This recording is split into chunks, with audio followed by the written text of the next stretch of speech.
The chapel was silent. Candles flickered against the stained glass. The air smelled of lilies and old wood. I sat in the front pew, dressed in black, my hands locked together in my lap. Today I buried my husband Robert. My heart was heavy with grief. 50 years of marriage ended in a single morning. I wanted to honor him with dignity. I never imagined that my sorrow would turn into someone else's stage. Before the minister could speak, Tiffany's voice rang out. May God. Mother-in-law, did you really come to your husband's funeral in that cheap dress? She paused for effect. It is embarrassing. You look like a pauper. The words cracked the silence like glass breaking. Heads turned toward me. I stayed still, though my chest burned. Tiffany, my son David's wife, had chosen this moment to shine. David bent toward her. His whisper was low.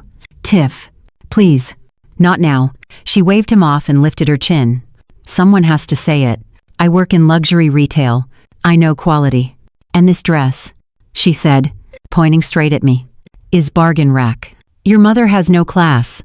A wave of murmurs spread through the chapel. Some gasped, some nodded.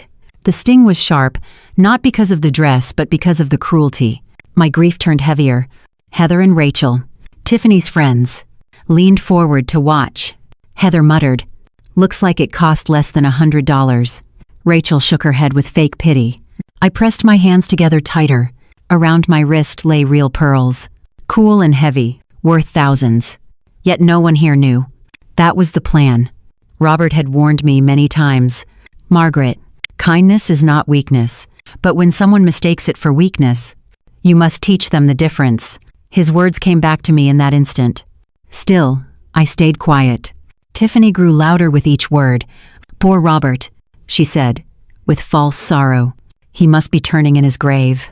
His wife cannot even dress to honor him. What shame for the family. Tears rose in my eyes. Not only grief for Robert, but anger hot as fire. My daughter Emily leaned close. Mom, ignore her. She is cruel. I did not stop Tiffany. I wanted the truth of her nature to be seen by all. You know what, David? Tiffany turned to my son. When we have children, I hope they never end up like your mother. So plain, so basic. She does not even know how to dress for something important. David sat frozen. He had never known how to stand up to her. His silence was louder than her words. Heather giggled. Rachel whispered again. Their voices stirred the crowd. Inside, I let a secret smile rise. The dress Tiffany mocked had cost $80,000. Each button was mother of pearl. $500 each. The pumps on my feet were custom Italian. $12,000 a pair. And Tiffany, who made $3,000 a month working in one of my boutiques, did not know that I signed her paycheck. I lifted my head and let my voice tremble. She is right. I do not understand elegance the way she does. Gasps rose. Some pitied me. Others smirked. Tiffany's smile widened. At least you admit it. Look, Margaret, it is not your fault. You were born without taste. But you should try not to shame us in public. The cruelty was thick. She enjoyed every second. I let her go on. Every insult built the case against her. Imagine, Tiffany said louder, coming to your husband's funeral dressed like you are shopping at Walmart. No sense at all. Heather laughed. Rachel patted Tiffany's arm like she was noble. The whispers grew. How humiliating. One voice said, "Poor widow." Another added, "Perfect." The more witnesses, the stronger the lesson to come. I closed my eyes. I saw Robert's face, kind and steady. I heard his voice again. "Do not let anyone trample you." The organ began to play. The minister moved forward. Tiffany leaned back smug. Sure, she had won. She believed she had broken me in front of everyone. But she was wrong. I rose with the others. Outwardly, I was the poor widow, plain and meek. Inwardly, I was already preparing the next act. Tiffany had declared war. She did not yet know who she was fighting. I whispered to Robert as I stood, "My love, today I will bury you with honor, and soon I will bury her arrogance with truth." The service went on. Tiffany preened. David stayed silent. Emily's eyes burned with anger. And I, Margaret Coleman, walked out, not only as a grieving widow, but as a woman ready for battle. That night I returned to my apartment, the one everyone thought was all I owned. It was modest. 2 bedrooms, Nothing that drew attention. Neighbors believed I lived on Robert's pension.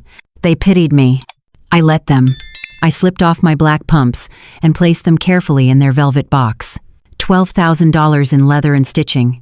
To the world they looked like flea market finds. I poured myself a glass of wine. Not boxed wine as people assumed, but a Bordeaux worth $5,000 a bottle. I let the taste sit on my tongue, rich and smooth, while anger burned behind my calm face. My phone rang. Emily's name lit the screen. I answered, "Mom, I am so sorry about today. Tiffany was cruel. Do not worry." "Sweetheart," I said softly. I am used to her words. "It is not right," she said firmly. "Note at Dad's funeral. David should have stopped her. Please do not speak to your brother yet," I told her. I do not want to create more division. What Emily did not know was that I had already begun. Not a scene, not a fight, with a strategy. Robert had taught me to think 2 steps ahead. I intended to honor him by following that wisdom. After hanging up, I walked to the far wall of my living room. A tall bookshelf stood there, lined with novels and framed photos. I touched the spine of a leather-bound book and pushed gently. The shelf clicked. It swung open to reveal a hidden study. Inside lay my true life. Documents stacked in neat files. Certificates of ownership for 17 boutiques across the country. Contracts for 3 textile factories. Bank statements with figures most people could not dream of. At the center of it all sat the personnel files for my employees. I reached for one folder. Tiffany Albright. Her photo clipped to the top. Her signature on every page. Position: Sales Associate. Base salary: $3,000 a month plus commission. I flipped through her history. 3 warnings for tardiness. 2 customer complaints for dismissive behavior. A supervisor's note about arrogance toward older clients. I smiled coldly. Perfect. I picked up a second phone. The one I used only for business. I dialed Janice, my director of human resources. She had been with me for 15 years and knew my tone well. "Miss Coleman," she said, of her voice full of sympathy. "I am sorry for your loss." "Thank you, Janice," I replied, "but I need you to handle a matter tomorrow." "Of course. Who is it?" "Tiffany Albright. Review her performance over the last 6 months. Prepare documentation. We will wait for the right moment." "Understood." I hung up and leaned back in my Italian leather chair. The anger from the funeral no longer burned wild. It had become something sharper, something focused. Tiffany believed she had humiliated me in front of family and friends. She did not realize she had written the first chapter of her own downfall. The next morning, my assistant Estelle brought in the monthly reports. She had been with me for 20 years. Loyal and precise. "Sales are strong at the downtown boutique," she said, placing the files on my desk. Then she paused. "But there are issues." "Tell me." "Tiffany has made several comments to clients about who can and cannot afford items. Security reports show she spends hours on her phone. Yesterday she was seen taking photos with merchandise she did not purchase." Every word was another nail in Tiffany's coffin. I kept my face calm. "Estelle," I said, "schedule a meeting next Friday with the management team of the downtown boutique." "For any reason in particular?" she asked. "It is time," I replied. "Personnel changes are due." That week, Tiffany paraded her version of events. On social media, she bragged about her act of kindness. She told anyone who would listen that she had offered to lend me her wardrobe. She painted herself as the saint who tried to rescue her poor, classless mother-in-law. David called me midweek. His voice was uncertain. "Mom, Tiffany said she offered to help you with clothes." "Yes, she was kind," I answered in a submissive tone. "Are you sure you are managing? Dad used to handle the money. Things must be tight. I will manage with his pension." I lied. "Tiffany says your apartment looks basic." "She is right. You need help." The sting was sharp. My own son believed her lies. He thought his wife's judgment was truth. He thought his mother needed saving. "Your wife is very knowledgeable," I said softly. "She must be talented." "She is," he replied with pride. "She expects a promotion soon, maybe junior manager. That will change everything." I stayed quiet until we hung up. Then I called Estelle again. "Is there talk of promotion for Tiffany?" "None," Estelle replied. "In fact, her supervisor considers probation because of client complaints." Good, I said. Do you have the reports I asked for? Yes. Incidents. Security footage. Client statements. All ready. One more thing, I added. Look into Tiffany and David's finances. I want everything. By Thursday, the results were on my desk. They lived above their means. Rent of $3,500 a month, over $40,000 in credit card debt, a car loan of $22,000, salary advances already requested, and a mortgage application for a $250,000 house based on a promotion that would never happen. I closed the folder slowly. The picture was clear. Tiffany had mocked me for being poor while drowning in debt. She had shamed me for wearing a simple dress while borrowing money to buy her life of display. The irony was almost sweet. Friday approached. I prepared my wardrobe with care. A black Chanel suit from Paris. Real pearls. Understated but unmistakable to anyone with true knowledge of fashion. I was not going to hide anymore. The stage was ready. Tiffany thought she was the star of her story. She did not know I was the author. Friday morning arrived colder than usual. I woke before sunrise, my mind steady and sharp. I opened my closet and ran my fingers across rows of dresses. Not the glamorous gowns or glittering pieces Tiffany dreamed of owning. Instead, I chose a black Chanel suit, tailored in Paris, and a single strand of real pearls. Understated, but every detail whispered true elegance. By 10 o'clock, I walked into the downtown boutique. To the world, it was just another luxury store. To me, it was the empire Robert and I had built piece by piece over decades.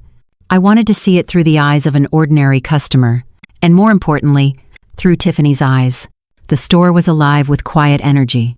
Associates moved swiftly, guiding clients through racks of silk, wool, and lace.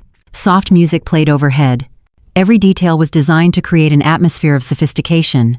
Yet one person broke that harmony. Tiffany leaned against the counter, phone pressed to her ear. Her laugh was loud, unprofessional. Her uniform was wrinkled.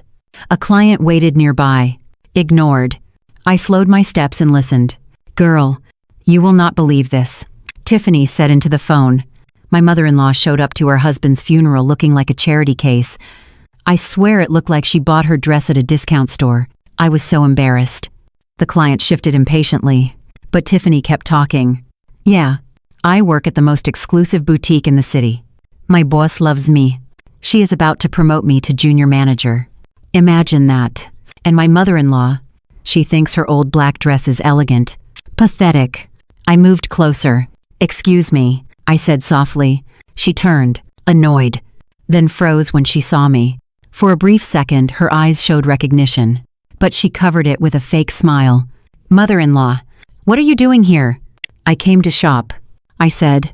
"David gave me some money and told me you could help me pick something appropriate." Her expression lit up. "Of course, let me help you so you stop making those mistakes." She ended her call quickly. "So, how much did David give you?" $500. I lied. Her laugh rang across the boutique. $500. Here that barely buys a scarf. But let's see what we can do for so little. She guided me to the accessories section. "Look," she said, lifting a scarf. $200. Silk. This is elegance. Not like those rags you usually wear. I touched the fabric. I remembered sketching the design myself the year before. Tiffany had no idea I had chosen the exact shade of blue she now bragged about. "It is beautiful," he admitted. "Of course it is. I have a good eye. That is why my bosses are promoting me. They recognize my talent."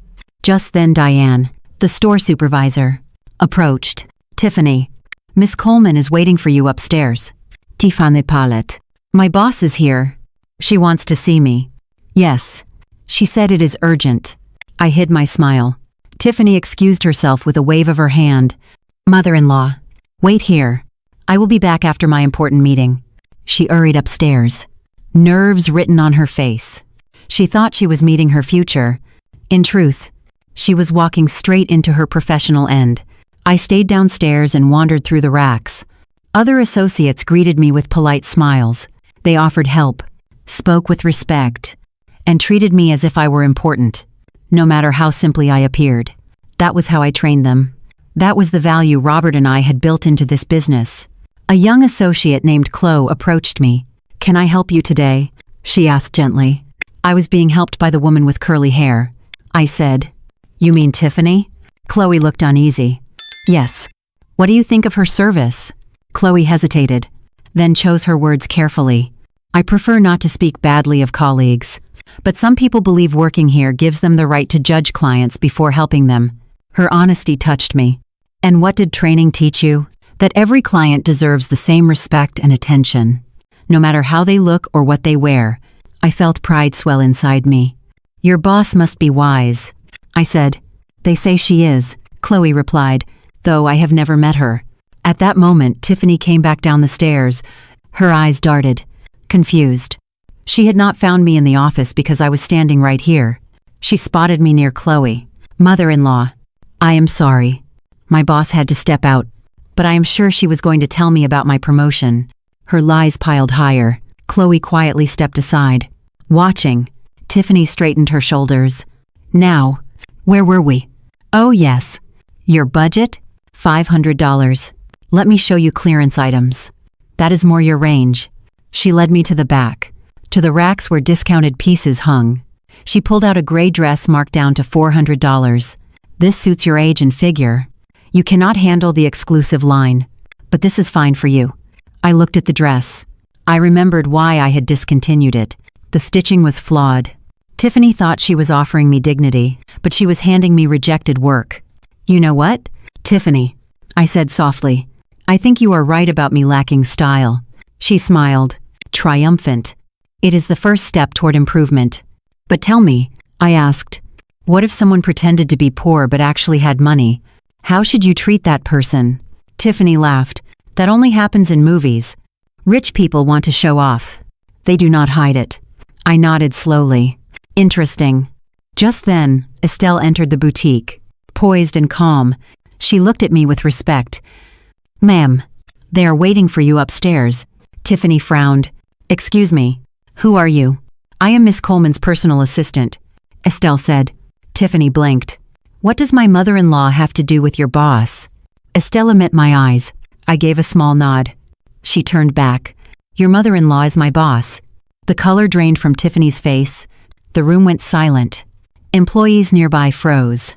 Watching the scene unfold, Tiffany clutched the counter as if it were the only thing keeping her upright. I stood tall, pearls glowing under the soft lights. For the first time, I let my authority show. Tiffany, I said gently, welcome to the truth. The boutique grew still. Tiffany stood frozen, her face pale. Estelle waited by my side, calm as ever. The truth hung in the air, and every second felt heavier than the last. Tiffany stammered, No, that cannot be true. She lives in a tiny apartment. She drives an old car. She is not. She cannot be.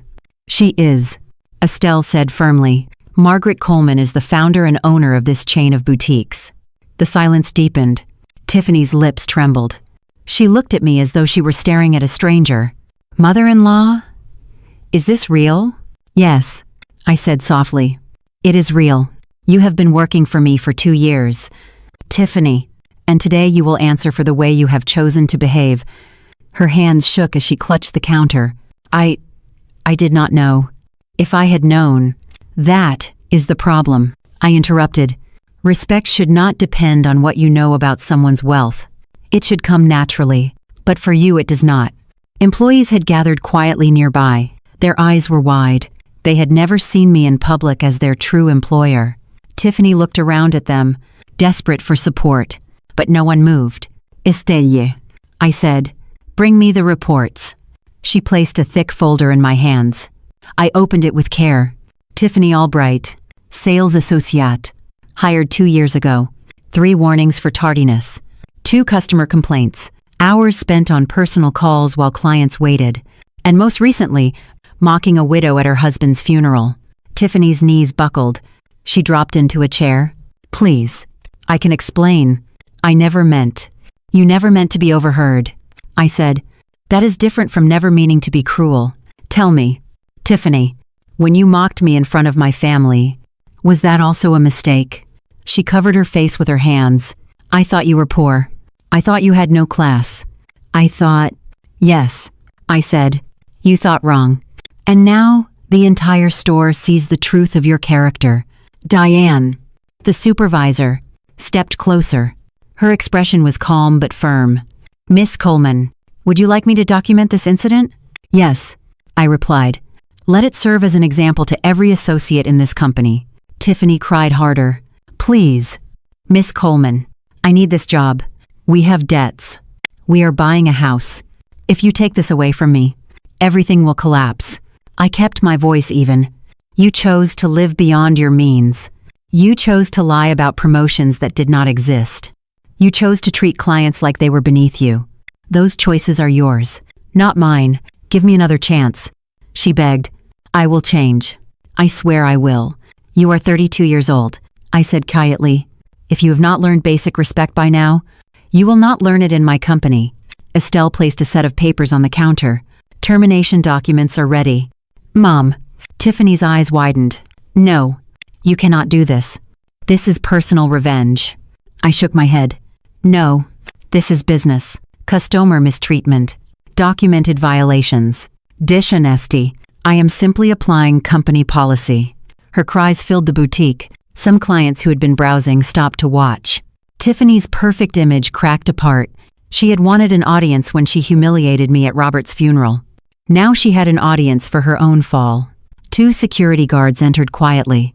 Miss Coleman, one asked. Yes, I said. Escort Miss Albright to gather her belongings. She no longer works here. Tiffany jumped to her feet. Wait. Please think about David. Think about your son. If you do this, I will lose him too. I looked her straight in the eye. You lost him the day you chose to humiliate his mother. That was your decision. Tiffany. Not mine. She sobbed as the guards guided her toward the back. She turned once. Desperation written across her face. This is not over. I will fight this. Then fight, I replied calmly. But you will be fighting against evidence, witnesses, and the truth. When she disappeared from view, I exhaled slowly. The boutique was quiet again. My employees looked at me with a new kind of respect. Some were shocked, some almost relieved. Diane stepped forward. Miss Coleman, she said, should we begin the search for her replacement? Yes, I answered, but make the process strict. Values and customer service above everything. And Diane, promote Chloe immediately. Her professionalism was outstanding today. Chloe blushed. Thank you, ma'am. I will work hard. I placed a hand on her shoulder. Do not thank me. Thank yourself. You treated every client with respect. That is what matters. I left the boutique soon after. The sun was bright outside, but my mind was heavy. Tiffany was gone. Yet I knew the hardest part still waited for me. David would come home that evening to find his wife in tears. Unemployed, broken, he would come to me with questions. He would demand answers. And for the first time in his life, I would show him the truth of who his mother really was. As my car pulled away, I whispered to Robert, Justice has begun for Maniaya, my love. Now our son must open his eyes. That evening the apartment felt colder than usual. I set out 2 glasses of water on the coffee table and waited. My son had called an hour earlier, his voice tight with confusion. Tiffany had come home sobbing, saying I had ruined her life. David demanded to see me right away. When the knock came, I took a deep breath and opened the door. David stood there with his shoulders tense, his eyes clouded with both anger and fear. He stepped inside without a word. I motioned for him to sit. Mom, he began. What happened today? Tiffany says you had her fired. She says you embarrassed her in front of everyone. Tell me that is not true. I sat across from him, calm but steady. David, please listen carefully. What I'm about to tell you will change how you see many things. His jaw tightened. You are avoiding the question. Did you fire her or not? Yes, I said plainly. I fired her. But not because she is your wife. I fired her because she violated every value this company stands for. His eyes widened. Company. What company are you talking about? I rose and walked to the bookshelf against the wall. With one pull, the hidden door opened to reveal my study. David froze, staring as the shelves swung wide and the truth revealed itself. What is this? He whispered. This is the life your father and I built, I said, leading him inside. For 40 years we grew this empire quietly. 17 boutique. 3 factories. Investments. All hidden so that you and Emily would grow up with humility, not entitlement. He turned in circles, scanning the files, the photographs, the contracts. You are telling me we were rich this whole time. You let us believe we were middle class. You let me struggle. Let Emily work summers. Let us live like we had nothing. Yes, I said firmly. Because money can spoil character. We wanted to see who you truly were without wealth clouding your choices. David dropped into the chair, stunned. His voice cracked. And Tiffany, she worked for you all along. I placed a folder in front of him. Read it. These are her records. Tardiness, disrespect toward clients, lies about promotions. Today she humiliated a customer she thought was poor. That customer was me. He flipped through the reports, his hands shaking. No. She said she was helping you. She said you misunderstood. Helping me? I asked, my voice steady. Do you call it help when someone calls your mother classless at your father's funeral? Do you call it help when she tells strangers I look like a pauper? David, she humiliated me on the worst day of my life. And you stood by her side. His eyes filled with shame. I thought she was only trying to... I don't know. I thought she cared. I leaned closer. She cares about appearances. She cares about status. She cares about living beyond her means. Look at this. I slid another document across the table. Debt of over $60,000. Rent more than her salary. A car loan she cannot afford. And a mortgage application built on a promotion that never existed. He read silently, his face draining of color. I had no idea. She told me we were fine. She told me she was moving up at work. She said we were about to buy our dream house. I placed my hand on his arm. Your dream house was built on lies. And she dragged you into it. Tears welled in his eyes. Mom, I am sorry. I should have defended you. At the funeral I should have said something. I let her words cut you, and I stayed silent. I failed you. I squeezed his hand. The first step is seeing the truth. The second is deciding what kind of man you want to be. Do you want to build your life on her lies? Or do you want to return to the values your father and I raised you with? He buried his face in his hands. I do not know what to do. She is my wife. And I am your mother. I said gently. I will not tell you what choice to make. But remember this. Loyalty does not mean blind obedience. Loyalty means standing by what is right. The room was quiet, except for the ticking of the clock. David looked up, his eyes red. If I leave her, I lose everything I thought we had. If I stay, I betray you. Either way, I feel like I am breaking apart. You are not breaking apart. I told him. You are shedding illusions. Sometimes the truth hurts because it frees us from lies we wanted to believe. He nodded slowly. I need time to think. I need to face her and hear her side again. But deep down, I know you are right. I saw her today, crying not because she was sorry, but because she lost something. She has never apologized for what she did to you. I placed the folder back on the desk. Whatever you decide. David, I will love you, but I cannot allow her back into my company. That door is closed forever. He rose to his feet, still trembling. Thank you for telling me the truth. I wish I had known sooner. I wish Dad could see this moment. I smiled sadly. He would be proud of you for opening your eyes, even if it took pain to do it. When he left that night, the apartment was silent again. I poured myself another glass of wine and stood by the window. Outside the city, lights flickered, bright but distant. For the first time since Robert's funeral, I felt a shift inside me. The truth was out. The mask had been lifted, and now the choice rested in David's hands. 2 days after my talk with David, Estelle called early in the morning. Her voice carried a quiet edge. Mom, Tiffany Albright is here. She arrived at the main office before 8:10. She insists she will not leave until she speaks with you. I closed my eyes for a moment, steadying myself. The confrontation I knew would come had finally arrived. Put her in the waiting room. I told Estelle, I will see her soon. An hour later, I walked into my executive office. Emily sat across from me, curious but tense. I had invited her to witness what true character looked like when stripped of excuses. Estelle entered with Tiffany trailing behind her. Tiffany looked nothing like the polished woman from the funeral. Her eyes were ringed with dark circles. Her blouse was wrinkled, Her voice trembled as she spoke. Miss Coleman, thank you for seeing me. I gestured to the chair. Sit. She sat down quickly, clutching her handbag like a shield. I know I made mistakes. I know I said terrible things.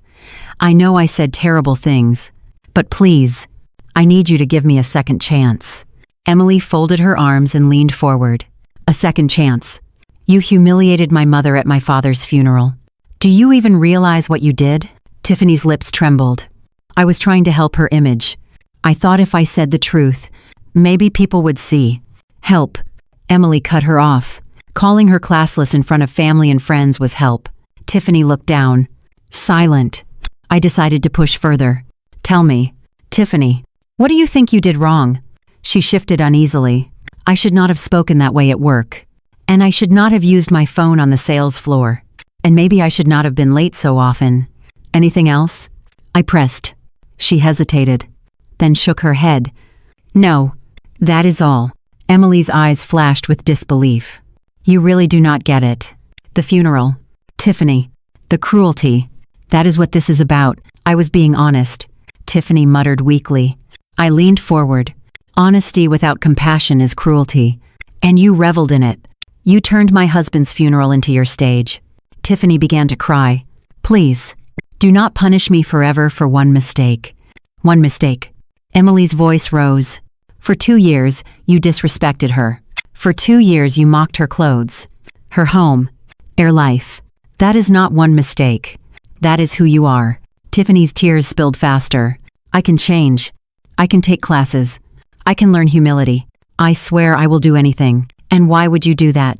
I asked calmly. Because I need the job. We are drowning in debt. If I lose this, we lose everything. Marcus will hate me. I studied her carefully. So you want to change not because you regret hurting me, but because you fear the consequences. She shook her head desperately. No, I feel remorse. I do. I regret everything. When did that remorse begin? I asked. At the funeral. When you mocked me. At the boutique. When you pushed clearance rags into my hands. Or only when you learned I was your employer. Her mouth opened but no words came out. I continued, my voice calm but sharp. That is the difference between remorse and regret. Remorse comes from the heart. Regret comes when you suffer for your own actions. Which is it for you? Tiffany. She sobbed harder. Please, give me one more chance. Think about Marcus. Think about your son. If you keep me away, you will destroy our marriage. I stood slowly and walked to the window. The city stretched wide below, full of people living with honesty and hardship. I will not destroy your marriage. You did that yourself. You chose lies. You chose cruelty. You chose debt and fantasy over truth. Tiffany rose from her seat, hands clasped in desperation. I will confess everything to Marcus. I will tell him the truth about the debts. The fake promotion, all of it. If I do that, will you give me my job back? No, I said simply. Her shoulders sagged. Then what is the point? The point is to do the right thing. Perhaps for the first time in your life, I replied. Tell him the truth because it is right, not because it benefits you. Emily stood and faced her. Family means respect. Tiffany, and you never gave that to us. Not once. Tiffany's face crumpled. So there is no hope. Hope is not mine to give you. I said, it is yours to create by being honest. But you will never work for me again. She gathered her bag, her voice breaking. You win. You have destroyed me completely. I looked at her steadily. No, Tiffany, you destroyed yourself. I simply refused to remain your victim. When she left the office, silence lingered. Emily turned to me. Do you think David will leave her? Isayhid. That is his decision. I pray he chooses wisely. But if he does not, then I will know he is not the man I raised him to be. That evening, David called. His voice was low and broken. Mom, Tiffany told me everything. The debts, the lies, even what she really thinks of you. I asked her for a divorce. My heart ached for him, but I also felt relief. How do you feel? Son, devastated, but free. Like I have been carrying a weight I never understood until now. I closed my eyes and whispered a silent thank you to Robert. The storm had begun to clear. Truth had finally cut through the darkness. The morning after David's call, I awoke with a heavy heart. My son had asked for a divorce, but the cost of that choice would cut deep. Marriage is not easily untangled, especially when pride and debt hold it together like chains. I knew the days ahead would test us all. Emily arrived first, her eyes sharp with concern. She dropped her purse on the chair and looked at me. "Mom, I am glad David finally saw the truth. But he is hurting. He sounds like a man torn in half." I nodded. "He is. Love and illusion are difficult to separate. Tiffany was both his partner and his blindfold. Now he must face the world without her." Before Emily could respond, the knock came. David entered. Shoulders slumped. Face pale. He looked like a soldier returning from battle, carrying invisible wounds. He sat down heavily and buried his face in his hands. "I did it," he whispered. "I told her it was over."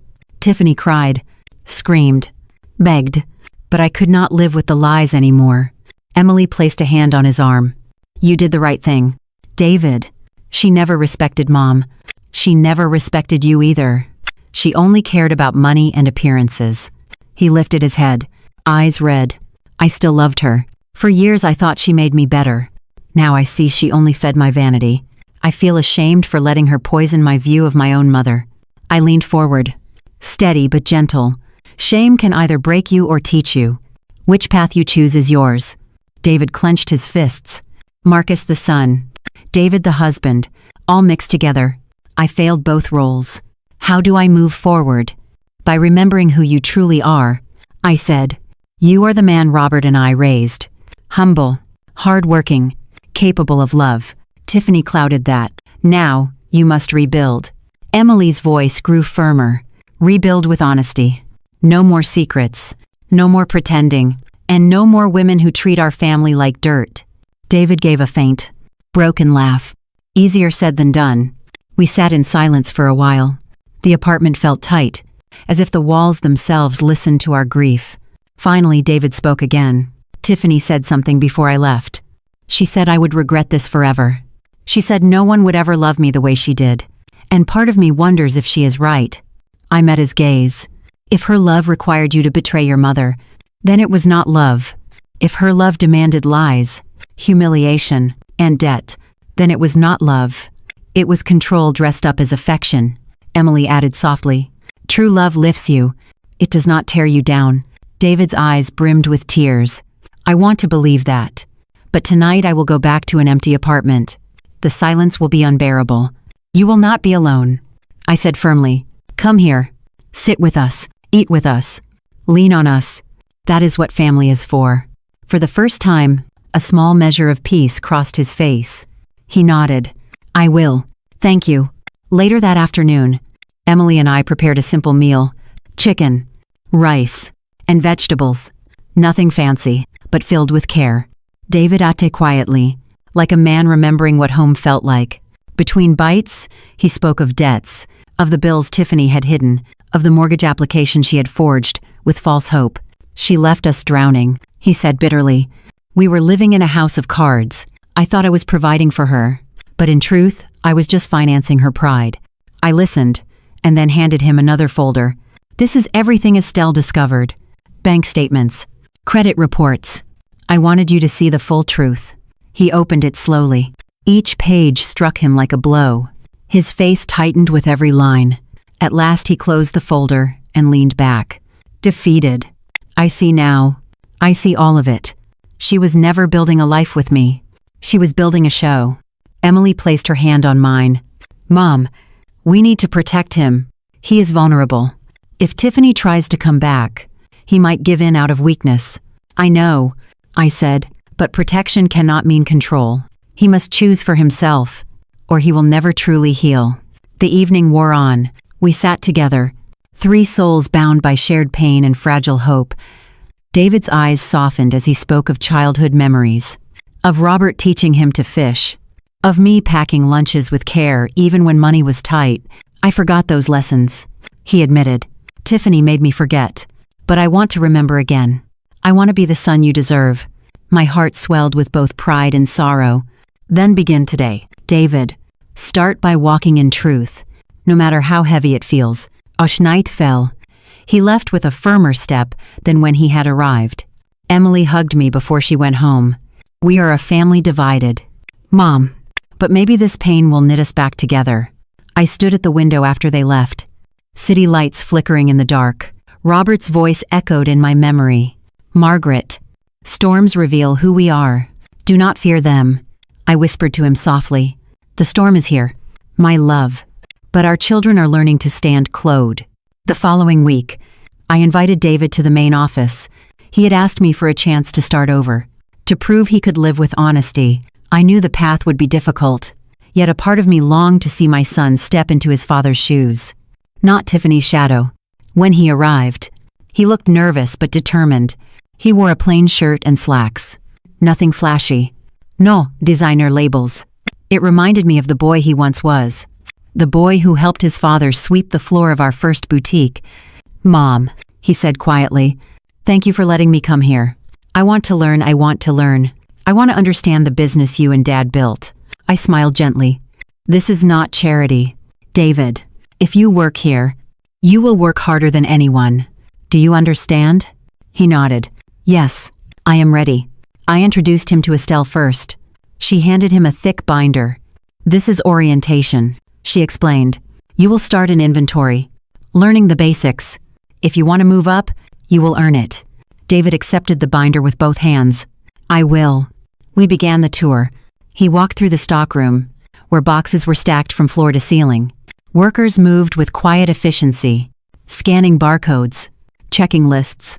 David observed them closely. I saw humility in his eyes. Do not forget, I whispered. Every product on these shelves carries our name. Respect begins here, not on the sales floor. I understand, he replied. Tiffany used to complain about stock work. She said it was beneath her. That is why she failed. I said softly. Over the next days, David returned each morning. He carried boxes, counted items, and learned how shipments moved from factory to boutique. He worked silently, sweat on his brow, but I saw a spark of pride grow in him. One afternoon, I joined him in the warehouse. He was kneeling with a clipboard, checking numbers. This is harder than I expected, he admitted, wiping his forehead. Good, I said. Hard work humbles the spirit and sharpens the mind. He looked up at me. Mom, can I ask you something? Why did you hide all this from us? Why not tell me and Emily when we were young? I sat on a nearby crate. Because wealth can be a curse. It makes children think they are better than others. Your father and I wanted you to learn respect without a safety net. We wanted you to work for what you had. He lowered his eyes. I see that now. Tiffany always wanted to climb higher, but she never wanted to do the work. And I let her pull me along. I feel foolish. Do not dwell on the past. I told him, learn from it. Every day is a new chance to rebuild trust. By the second week, Estelle reported back to me. David shows promise, she said. He is polite to the staff. He listens. Some are surprised he is your son. That is good. I answered. Let them judge him by his work, not his bloodline. David joined me in the office later that afternoon. He looked tired but hopeful. I want to keep going. Mom, I know I started at the bottom, but I want to rise the right way. Tiffany always chased shortcuts. I will not. I studied him carefully. Do you know what the hardest part of leadership is? David, he shook his head. Not vision, not money. It is integrity. People will forgive mistakes if they trust your character. Without that, nothing else matters. His voice softened. I want to earn that trust back. Mom, from you, from Emily, from the company. Then, keep showing up, I said, every day, without excuses. One evening, Emily joined us for dinner. David spoke about his new work with a mix of humility and pride. I never realized how much detail goes into this business, he said. Tiffany used to boast about knowing fabrics, but she never cared about the process. Now I see how much Dad and you sacrificed. Emily smiled faintly. It is good to see you learning. For the first time, you sound like the brother I used to admire. David lowered his eyes. I hope one day I can earn back your respect fully. The moment was quiet, almost tender.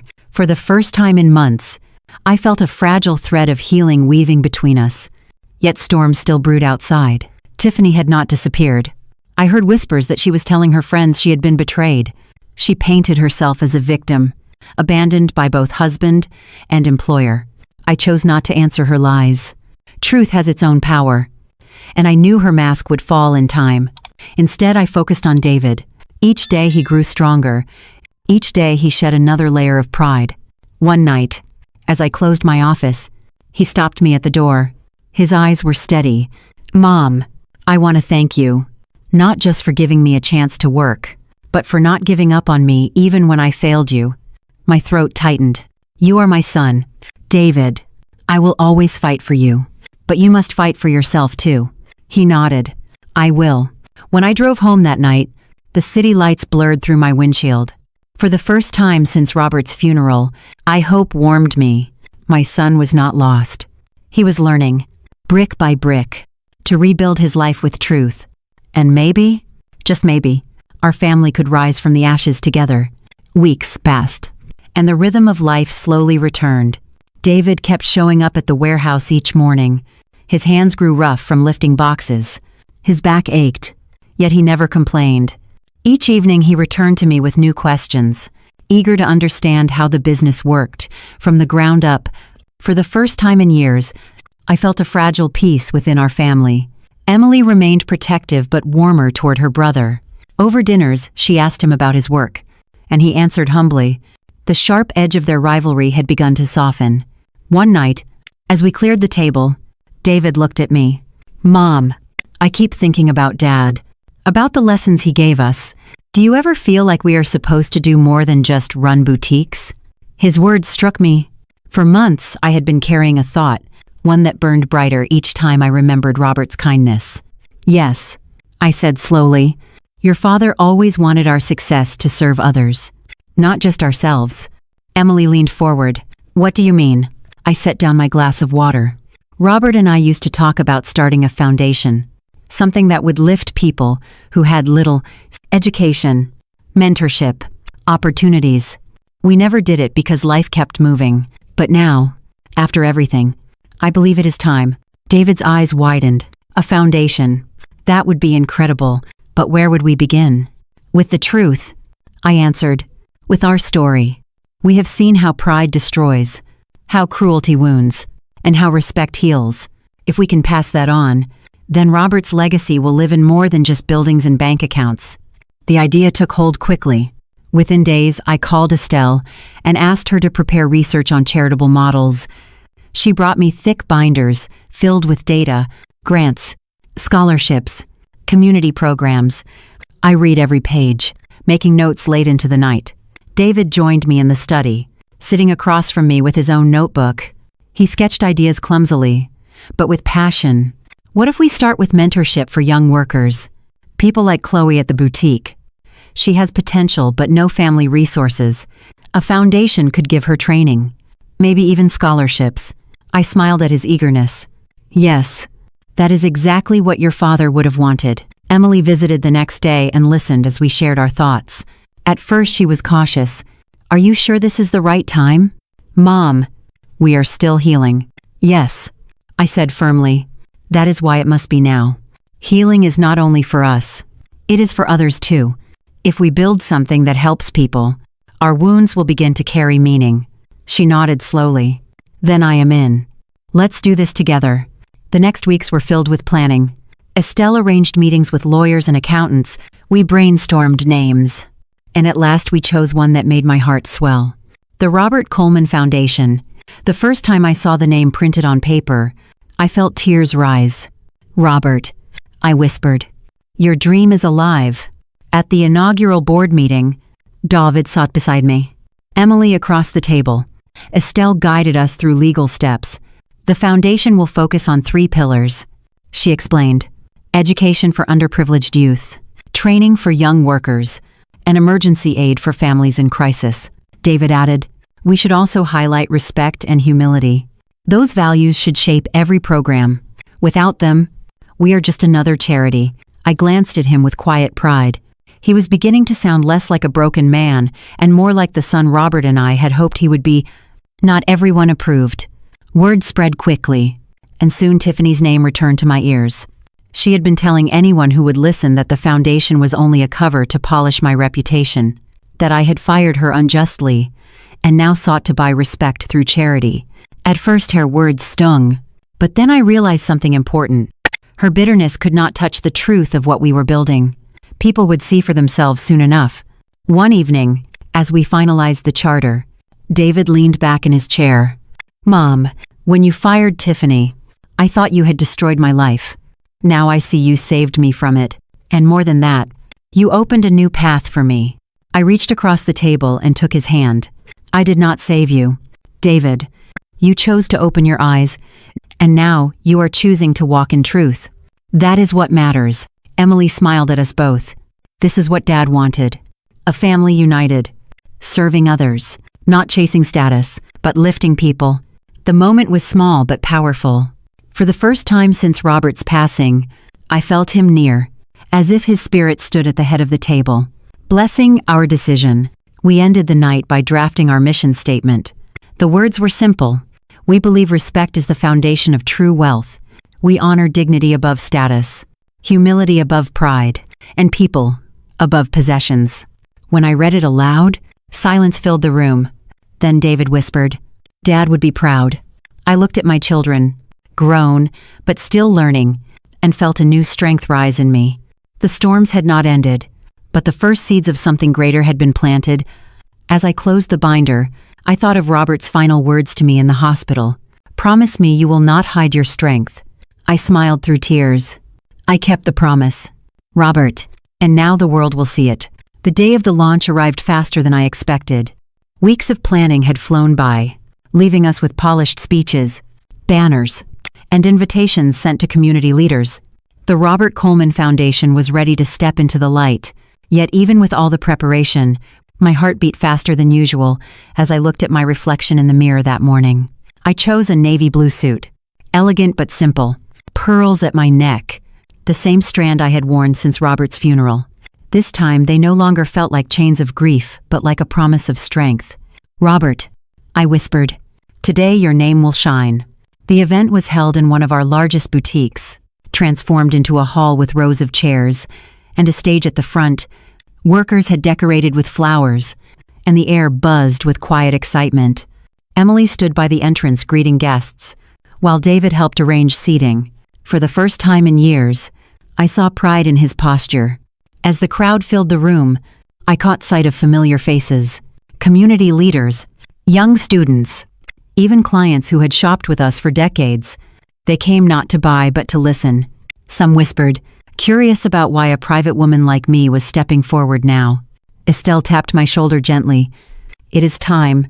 I walked to the podium, the sound of my heels echoing across the floor.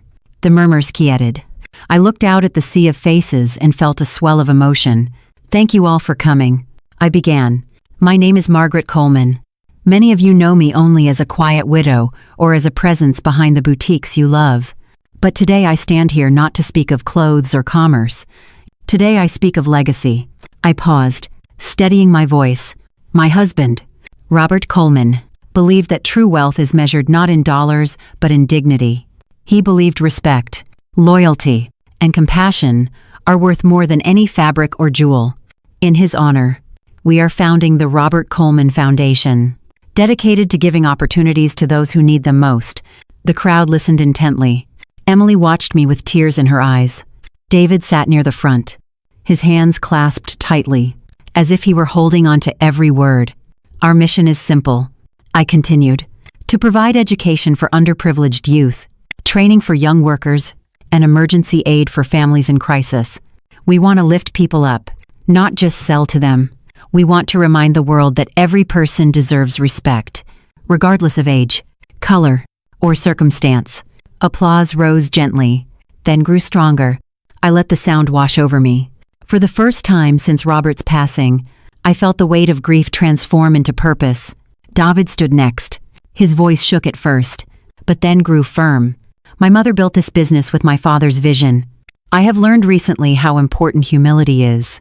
I stand here not as a man who has everything figured out, but as someone ready to rebuild. I promise to dedicate myself to this foundation, to honor the values my parents taught me, and to serve others with respect." The audience clapped again. I saw hope flicker in their eyes. Emily followed, speaking with grace. Our Father taught us that storms reveal who we are.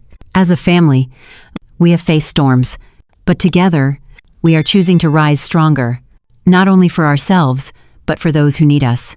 When the speeches ended, Estelle announced the first initiative, scholarships for 10 students from struggling families. Their names were called one by one. Young men and women walked to the stage with trembling hands, tears on their cheeks. As the audience cheered for them, I handed each student a certificate and whispered words of encouragement. One girl clutched the paper to her chest and said, "Thank you. I will make you proud." "You already have," I replied. The event closed with a reception. Guests approached to congratulate us, to share their own stories, to offer support. I shook hands, smiled, and listened. For the first time in months, I felt alive again. But not everyone celebrated. Near the back of the room, I noticed a figure standing stiffly. Tiffany. Her face was tight with anger. She had not been invited, but somehow she found her way in. She did not approach me, but I felt her eyes burning. She whispered to a woman beside her, shaking her head. No doubt she spun her usual tale of betrayal, painting herself as the victim. I chose not to react. I turned instead to a young man who wanted advice on starting a business. "Respect people first," I told him. "The rest will follow." By evening, the guests began to leave, their faces lit with inspiration. Emily hugged me tightly. "Mom, today was perfect. Dad would be so proud." David added, "I feel like a new chapter has started. Not just for us, but for everyone we help." I looked around the emptying hall, flowers still bright, banners fluttering gently. "This is only the beginning," I said. Later that night, as I sat in the quiet of my study, I opened Robert's old journal.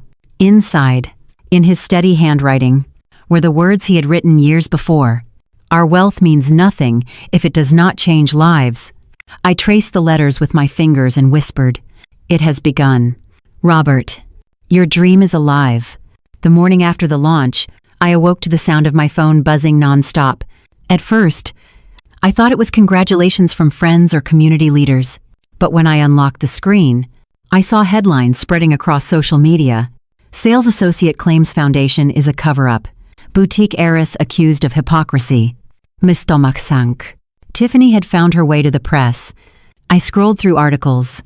She had given interviews, painting herself as the loyal employee silenced by a vindictive mother-in-law. She claimed I fired her because she dared to speak the truth about my cheap dress at Robert's funeral. She told reporters I only created the foundation to repair my reputation. Lies layered on lies. But lies can travel faster than truth.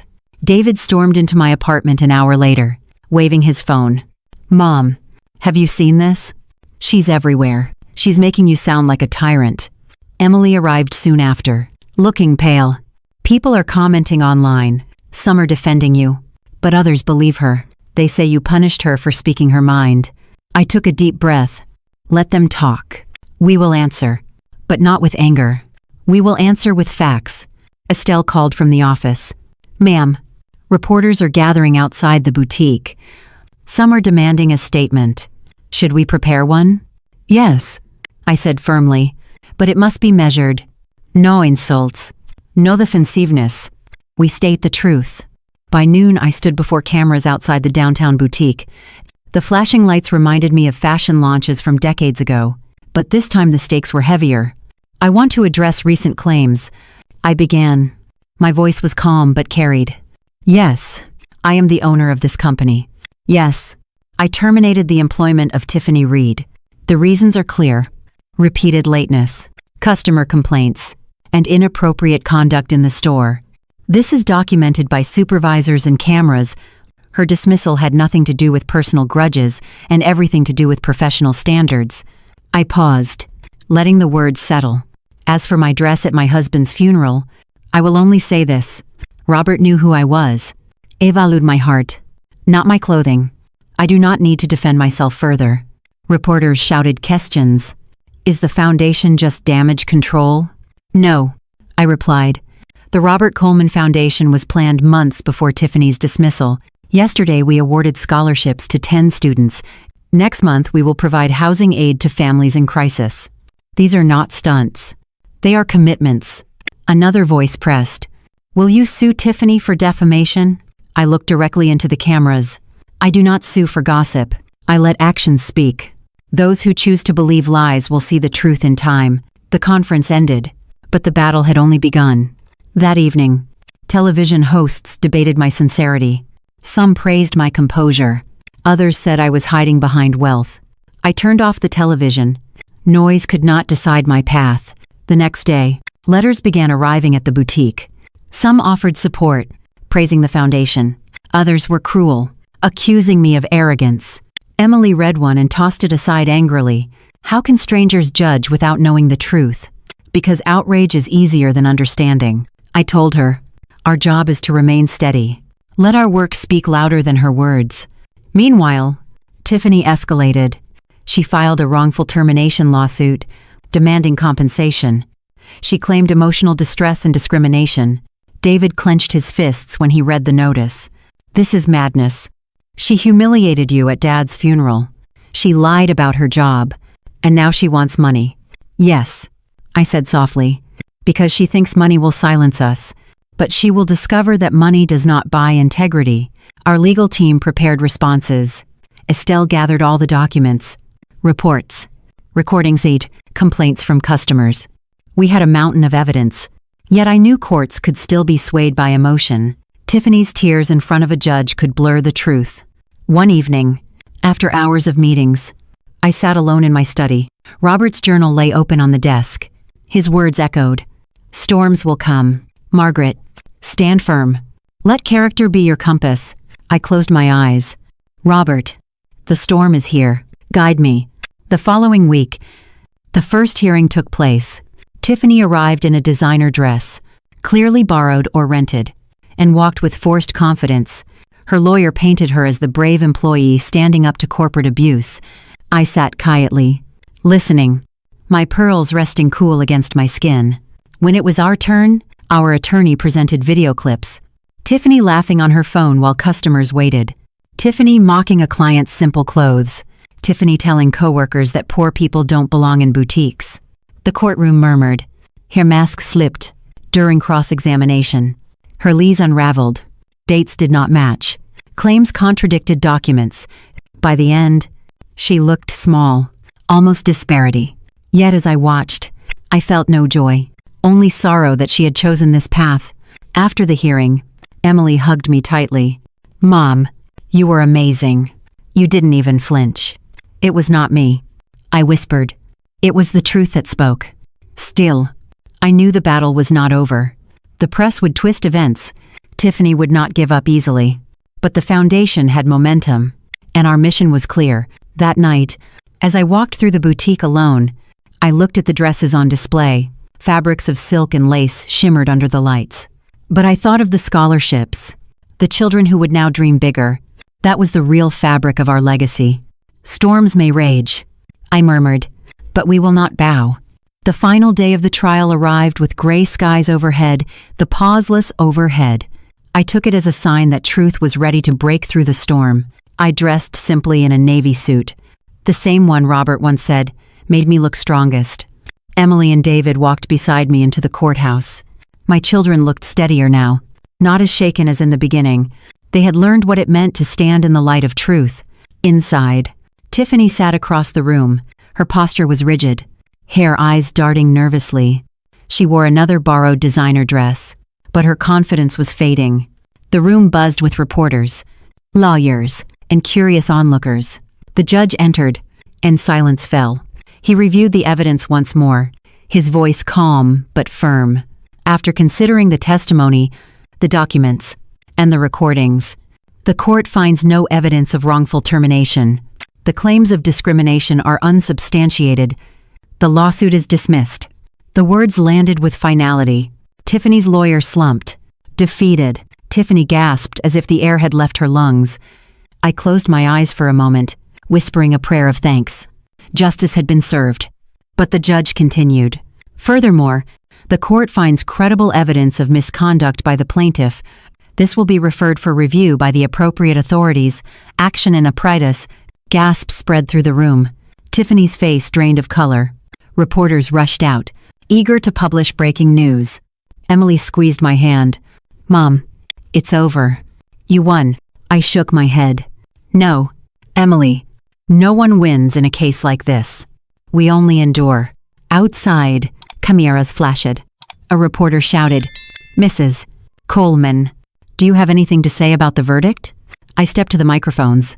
"The court has spoken. I hold no joy in this outcome. Only a reminder, we must treat each other with dignity, no matter how rich or poor someone appears. I hope this serves as a lesson to us all."